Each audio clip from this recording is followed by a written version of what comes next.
Сәлем, бұл Айбар.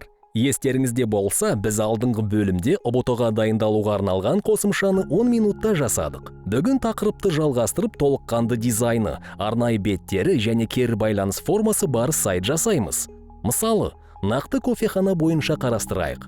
Сипаттамаларын толтырамыз. Атауы, бөлімдері, түстері мен стилі. Сипаттаманың нақтылығы 10 нәтижеге әсер етеді. Жасау батырмасын басып, енді күтеміз. Дайын болды. Беттері, бағдарлары, тапсырыс қабылдау бөлімі бәрі қолдануға әзір.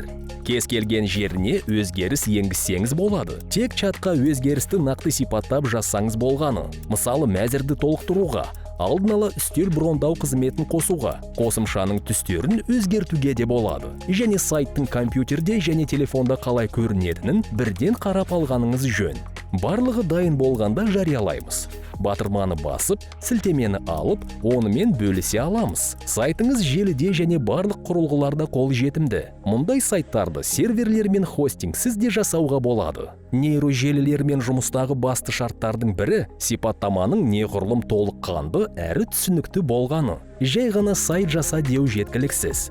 Сұраныс Астанада орналасқан, мәзірі, тапсырыс беру формасы бар кофеханаға сайт жаса деген сияқты нақты болуы тиіс.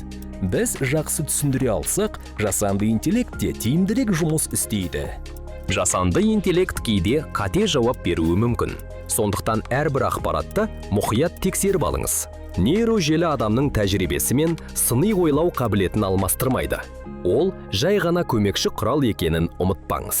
Информатика пәні мұғалімдеріне, жоғары сынып оқушылары мен студенттерге арналған жасанды интеллектіні пайдалану жөніндегі оқу құралы Жібек жолы телеарнасында және әлеуметтік желілерде қолжетімді.